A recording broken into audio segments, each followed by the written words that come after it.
Tema 12. La administración corporativa, caracterización general. Apartado 1. Caracterización general. Las corporaciones no territoriales o entes públicos asociativos, como pueden definirse como asociaciones forzosas de particulares creadas por el Estado, o asociaciones públicas de base privada que les atribuye personalidad jurídica pública para, sin perjuicio de defender y gestionar intereses privativos de sus miembros, desempeñen funciones de interés general con carácter monopolístico, cuyo ejercicio se controla por la jurisdicción contencioso-administrativa. La administración corporativa, de la que forman parte en nuestro país los colegios profesionales y las cámaras oficiales de comercio, industria y navegación, y dentro de la que hay razones para reclamar un lugar para las federaciones deportivas, constituye el límite entre los entes públicos y los privados, haciendo de frontera entre unos y otros. Una frontera poco definida porque las corporaciones sobre un substrato asociativo, aunque forzoso, de carácter privado, cumplen fines públicos de interés general, lo que se traduce en la aplicación de un régimen jurídico mixto que es el público y privado. Esta dualidad de fines, de elementos y de régimen jurídico públicos y privados, este supuesto singular de hermafroditismo organizativo se explica en virtud del substrato sociológico de las corporaciones, que no es el conjunto de todos los habitantes de una circunscripción territorial determinada, como ocurre en los entes locales, o un conjunto de medios personales y materiales afectados a un servicio público concreto, como es el caso de los entes institucionales, sino que se trata de un grupo humano definido en función de una comunidad de intereses o por el ejercicio de una determinada actividad. De otra parte, la administración corporativa viene a constituir un fenómeno de auténtica y verdadera descentralización funcional en los términos vistos en el capítulo anterior, ya que el Estado que realmente crea estas organizaciones no manda sobre ellas ni dirige su actividad a través del nombramiento y cese de sus directivos, como acontece en los establecimientos públicos y organismos autónomos, sino que las corporaciones públicas se gobiernan a través de representantes elegidos por sus miembros. Aparte de esta característica de la autogestión, la administración corporativa tiene la adicional ventaja de no gravar el presupuesto del Estado, pues su sostenimiento corre a cargo normalmente de las cuotas u otras aportaciones de los miembros de la corporación, y los titulares de sus órganos gestores no perciben por ello emolumentos. Las corporaciones se distinguen de las asociaciones privadas y de los sindicatos por las siguientes razones. 1. Por el origen público de su constitución. Las corporaciones son creadas por un acto de poder que define su estructura y fines, del que nace su personalidad jurídica. 2. Por la obligatoriedad indirecta de la integración de sus miembros, una obligatoriedad relativa en el sentido de que el ordenamiento no impone forzosa y directamente la incorporación, pero sí indirectamente, al elevarlo al requisito sine qua non para el ejercicio de determinada profesión o actividad o para ostentar la titularidad de un derecho. Y por último, 3, por el carácter monopolístico de las organizaciones corporativas, que se trata de que no cabe más que una única organización corporativa para operar con determinadas finalidades y sobre un mismo colectivo, frente al pluralismo esencial de las asociaciones y sindicatos.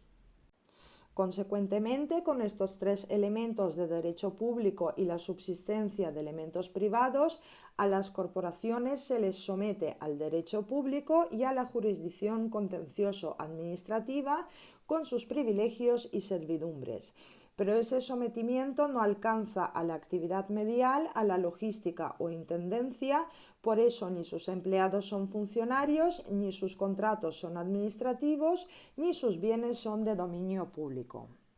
La administración corporativa, por esas connotaciones públicas que la separan de las asociaciones privadas, es típica de los países continentales que han seguido más o menos el modelo francés y también sus avatares históricos de corporativismo extremoso o de prohibición radical, pasando por fases intermedias. Sin embargo, en los países anglosajones, aunque pueda hablarse de corporaciones, no cabe hablar de administración pública corporativa. En ellos, las profesiones liberales, como los colectivos que desempeñan actividades comerciales o industriales, se mantienen por regla general separadas de la administración pública y se organizan con arreglo a los principios y reglas del derecho común. En cuanto a la extensión cuantitativa de la administración corporativa, es muy fluctuante en función de las circunstancias políticas, según se verá al analizar su evolución histórica. Así, en las etapas autoritarias de nuestra historia, la administración corporativa tiende a incorporar todo el sector privado sindical convertido en obligatorio y los sindicatos únicos en corporaciones públicas. Apartado 2. El marco constitucional. Para los tipos de organizaciones corporativas existentes al momento de aprobarse la Constitución de 1978, parece lógico entender que se acepta la situación preconstitucional al referirse el artículo 36 a los colegios profesionales y el artículo 52 a las organizaciones profesionales, en clara referencia a las diversas clases de cámaras, estableciendo que la ley regulará las organizaciones profesionales que contribuyan a la defensa de los intereses económicos que les sean propios y su estructura interna y funcionamiento deberán ser democráticos. De otra parte, la Ley Orgánica de Armonización del Proceso Autonómico de 1982, saliendo al paso de la desorganización que en esta materia podría originarse por la instauración del Estado de las autonomías, estableció unas reglas básicas para la administración corporativa, una especie de estatuto mínimo que consagró implícitamente la obligatoriedad de la afiliación o pertenencia obligatoria y cuya adecuación a la Constitución en este punto y no así en otros sancionó la sentencia del Tribunal Constitucional en 1983. Las comunidades autónomas que hayan asumido estatutariamente competencias en relación con las corporaciones de derecho público representativas de intereses adecuarán su actuación a los siguientes principios. 1. Se constituirán en el territorio de todas las comunidades autónomas cámaras agrarias, cámaras de comercio, industria y navegación, cámaras de la propiedad urbana y cofradías de pescadores con estas denominaciones u otras similares. 2. El ámbito territorial de estas corporaciones será el establecido por sus propios estatutos. 3. Tendrán carácter de órganos de consulta y colaboración con la Administración del Estado y de las comunidades autónomas y estarán sometidas a la tutela administrativa de estas últimas. Además de las competencias administrativas que puedan ostentar por atribución legal o por delegación de las administraciones públicas, tendrán como función propia la prestación de servicios a sus miembros y la representación y defensa de sus intereses económicos y corporativos sin perjuicio de la libertad sindical y de asociación empresarial. Y 4. Todos los cargos de los órganos de gobierno de dichas corporaciones tendrán carácter representativo y serán elegidos por periodos de mandato de idéntica duración mediante sufragio libre y secreto entre los miembros asociados. Por su parte, las corporaciones de derecho público representativas de intereses profesionales que existan o se constituyan en el territorio de cada comunidad autónoma ajustarán su organización y competencia a los principios y reglas establecidos en la legislación del Estado para dichas entidades, sin perjuicio de cualesquiera otras competencias que pudiera atribuirles o delegarles la Administración autonómica. Y por último, por ley del Estado podrán constituirse consejos generales o superiores de las corporaciones a las que se refiere este título para asumir la representación de los intereses corporativos en el ámbito nacional o internacional. Sin embargo, los acuerdos de los órganos de estas corporaciones con competencias de ámbito inferior al nacional no serán susceptibles de ser recurridos en alzada ante los consejos generales o superiores, salvo que sus estatutos dispusieran lo contrario. Cuestión distinta es la compatibilidad de estas organizaciones corporativas con la existencia de sindicatos o asociaciones privadas que cubran el mismo ámbito personal, problema que hay que entender resuelto también afirmativamente en función del principio de libertad de asociación y sindical. Lo que no es posible es crear desde la libertad sindical y de asociación colegios profesionales, cámaras paralelas a las existentes y con sus mismas funciones. Para el ejercicio de una de las profesiones en las que se precisa la colegiación, siempre que se tenga titulación exigible, debe procederse a su colegiación, que es obligatoria. Subapartado 1. El alcance de la obligatoriedad de afiliación. La obligatoriedad de la pertenencia a una corporación y la consiguiente compatibilidad de esta exigencia con la libertad negativa de asociación fue reconocida para los colegios profesionales por el Tribunal Constitucional en la sentencia 89/1989 sobre colegiación de pilotos de la Marina Mercante. Asimismo, las sentencias del mismo tribunal de 1989 han establecido que la afiliación obligatoria se extienda a algunos profesionales que a la par son funcionarios, como los médicos de la Seguridad Social, no ejercientes privados de la medicina, y esto supone un trato discriminatorio respecto de otros funcionarios, como los abogados del Estado, economistas, farmacéuticos, arquitectos, ingenieros, etc., a los que no se exige la colegiación para defender o servir a la administración pública. El mismo argumento sirvió de fundamento al Tribunal Constitucional para declarar la inconstitucionalidad de la adscripción obligatoria a las cámaras de comercio, industria y navegación que imponía la Ley de 1911 y el Real Decreto Ley de 1929, al entender que ninguna de las funciones que éstas tenían atribuidas, sustancialmente iguales a las de las cámaras agrarias, justificaba por su relevancia pública la adscripción forzosa de los profesionales del sector, por cuanto cualquiera de las funciones enumeradas puede encomendarse a asociaciones del tipo privado o incluso realizarse directamente por la propia administración sin necesidad de obligar a los comerciantes, industriales y nautas a pertenecer obligatoriamente a una corporación de derecho público y a sostenerla con sus aportaciones.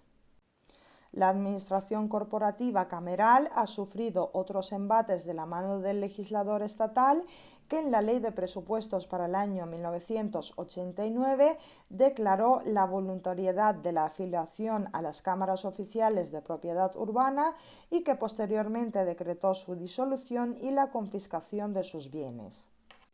Subapartado 2. Asociaciones privadas de configuración legal.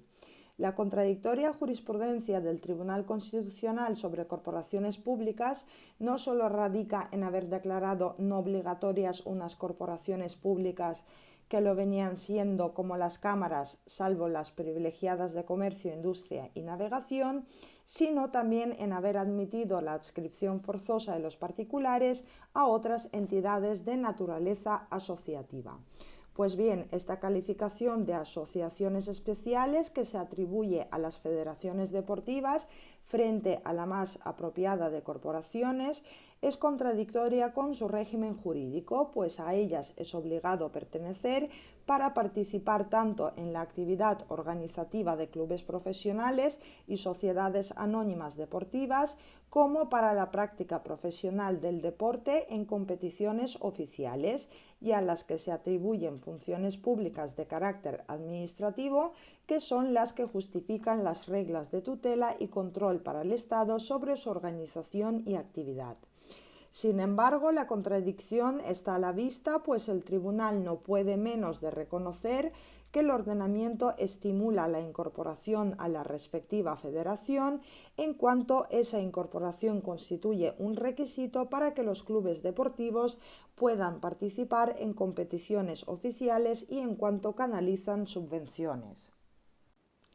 Apartado 4. Delimitación, naturaleza y régimen jurídico de las corporaciones públicas. En el régimen jurídico de las corporaciones se detecta la tensión entre los elementos públicos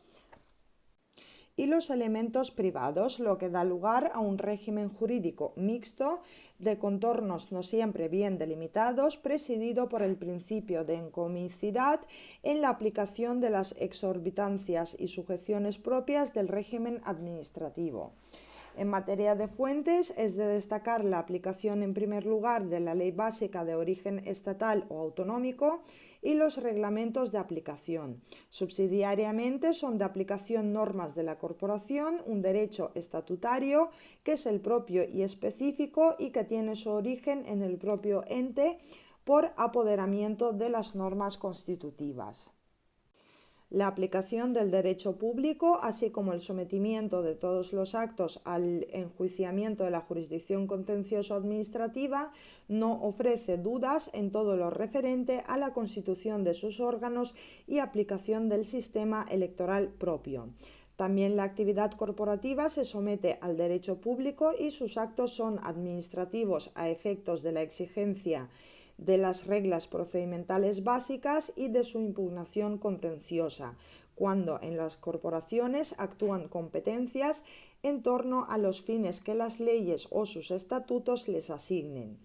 Es así cuando ejercen dichas competencias frente a los miembros de la corporación, régimen de admisiones o de colegiación, sanciones disciplinarias, aprobación de normas sobre tarifas de servicios u honorarios, actividad certificante y otras funciones o actos análogos.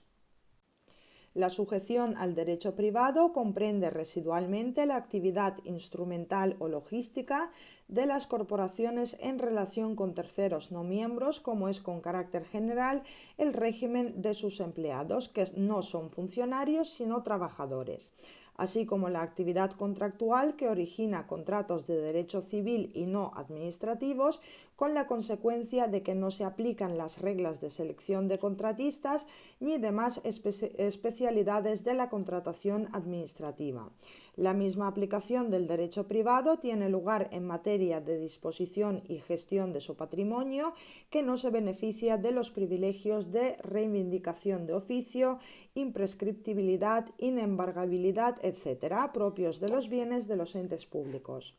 Las corporaciones están legitimadas para impugnar los actos o disposiciones del Estado o de las comunidades autónomas a cuyo control o tutela puedan estar sujetos. Una posibilidad inadmisible, como se ha explicado en los entes institucionales, que son criatura y hechura de la respectiva administración territorial, sin que por consiguiente pueda haber entre ellos y quien los crea y alimenta intereses opuestos que son la base necesaria para los conflictos jurídicos.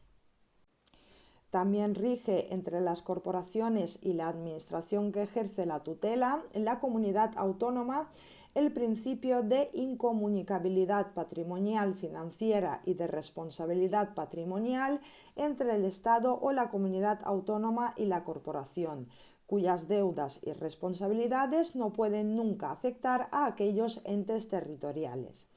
En cuanto a las relaciones de tutela, no pueden establecerse reglas generales y hay que atender a las de leyes estatales y autonómicas y normas constitutivas de cada corporación para dar cuenta de los actos de las mismas sujetas a aprobación del Estado o de la comunidad autónoma, los poderes de estos para intervenir por vía de sustitución en las crisis de gobierno de los órganos corporativos y asimismo para saber si se dan recursos de alzada ante el Estado o la comunidad autónoma con carácter previo a la impugnación jurisdiccional, todo lo cual se precisará a continuación al estudiar las corporaciones públicas más significativas. Apartado 5. Los colegios profesionales. Los colegios profesionales constituyen el ejemplo más típico de los entes corporativos. Sus características son intereses homogéneos entre sus miembros, necesidad primordial de organizar y ejercer la potestad disciplinaria sobre una profesión y mayor representatividad de la organización resultante, como demuestra la práctica inexistencia de sindicatos paralelos. En la base y fundamento de los colegios es que el ejercicio de determinadas profesiones para las que se requiere una aptitud definida o garantizada por una titulación estatal debe condicionarse por la autorización y disciplina específica que el Estado transfiere a las corporaciones profesionales. Estas se regulan en la Ley de Colegios Profesionales, Ley 2/1974, de adaptación para el libre acceso de las actividades de servicio y su ejercicio. La Ley 2/1974 define los colegios profesionales como corporaciones de derecho público con personalidad jurídica propia y plena capacidad para el cumplimiento de sus fines. Son fines esenciales de estas corporaciones la ordenación del ejercicio de las profesiones, la representación institucional exclusiva de estas cuando estén sujetas a la colegiación obligatoria, la defensa de los intereses profesionales de los colegiados y la protección de los intereses de los consumidores sin perjuicio de la competencia de la administración pública por relación funcionarial. El último inciso se refiere a los casos en que los ejercientes son a la vez funcionarios y las funciones se resumen en colaboración con la Administración, ordenación deontológica, regulación de honorarios, disciplina profesional y asistencia social a sus miembros. Frente a la práctica de creación de una organización colegial por simples disposiciones reglamentarias, se establece ahora la necesidad de creación por ley a petición de los profesionales interesados. Dentro de cada organización profesional, la creación, fusión, absorción y disolución de los colegios profesionales de la misma profesión será promovida por los propios colegios, de acuerdo con los respectivos estatutos o aprobación por decreto. La mayor autonomía se reconoció por la Ley 2/1974 al configurar al Ministerio como simple órgano a través del cual los colegios se relacionan con la administración pública. Consecuentemente, los actos de los colegios y de los consejos generales no son recurribles ante la Administración del Estado ni autonómica, siendo directamente recurribles ante la jurisdicción contencioso-administrativa. En materia de organización, los colegios profesionales se organizan en ámbitos territoriales de distinta extensión, provinciales o regionales, creándose entonces una organización de segundo grado, que son los consejos generales, que son inexistentes cuando el colegio tiene ámbito nacional. A los consejos generales corresponde la elaboración de los estatutos generales de la profesión que aprobará el Gobierno o consejos autonómicos, así como los estatutos de los colegios y visar su reglamento de régimen interior. Los consejos generales tienen la misma consideración de corporaciones de derecho público y sus presidentes son elegidos por los presidentes o decanos de los respectivos colegios. La Ley 2/1974 sobre colegios de profesionales establece la prohibición de numerus clausus. Quien ostente la titulación requerida y reúna las condiciones señaladas estatutariamente tendrá derecho a ser admitido en el colegio profesional que corresponda. Y asimismo el principio de colegiación obligatoria, que podrá ser en cualquier parte del territorio nacional y se podrá ejercer en todo el territorio. La Ley 25/2009 liberaliza en mayor medida el régimen de colegiación y dispone que los acuerdos o decisiones de los colegios y los requisitos que obliguen a ejercer de forma exclusiva una profesión o que limiten el ejercicio conjunto de dos o más profesiones serán solo los que se establezca por ley y en ningún caso los colegios profesionales ni sus organizaciones colegiales podrán por sí mismos o a través de sus estatutos establecer restricciones al ejercicio profesional en forma societaria. Se refuerza asimismo el principio de colegiación única, así cuando en una profesión solo existan colegios profesionales en algunas comunidades autónomas, los profesionales se regirán por la legislación del lugar donde tengan establecido su domicilio profesional único o principal, lo que bastará para ejercerlo en todo el territorio español. De acuerdo con la Ley de Colegios Profesionales, cuando una profesión se organice por colegios territoriales, bastará la incorporación a uno solo de ellos, que será el del domicilio profesional único o principal, para ejercer en todo el territorio español mediante colegiación única. En los supuestos de ejercicio profesional en territorio distinto al de colegiación, a efectos de ordenación y potestad disciplinaria, corresponden al colegio del territorio en el que se ejerza la actividad profesional. Los colegios deberán utilizar los oportunos mecanismos de comunicación y los sistemas de cooperación administrativa entre autoridades competentes. Las sanciones surtirán efectos en todo el territorio español. En cuanto al visado colegial propio de las profesiones técnicas, su finalidad es comprobar la identidad y habilitación profesional del autor del trabajo y la corrección e integridad formal de la documentación del trabajo profesional. En todo caso, el visado expresará cuál es su objeto, detallando qué extremos son sometidos a control, e informará sobre la responsabilidad subsidiaria por daños que asume el colegio, pero no incluirá los honorarios ni las demás condiciones contractuales. Así definido, el visado solo se impondrá por los colegios profesionales cuando se solicite por petición expresa de los clientes. Además, se requiere que el visado sea necesario por existir una relación de causalidad directa entre el trabajo profesional y la afectación a la integridad física y seguridad de las personas, y que al mismo tiempo se acredite que es el medio de control más proporcionado. Los colegios no pueden imponer la obligación de visar los trabajos profesionales. Ahora, la nueva regulación impone la prohibición de recomendaciones sobre honorarios, no pudiendo establecer baremos orientativos ni cualquier otra orientación, recomendación, directriz, norma o regla, pero sí que podrán los colegios elaborar criterios orientativos a los exclusivos efectos de la tasación de costas y de la jura de cuentas de los abogados, que serán igualmente válidos para el cálculo de honorarios y derechos que corresponden a efectos de tasación de costas en asistencia jurídica gratuita.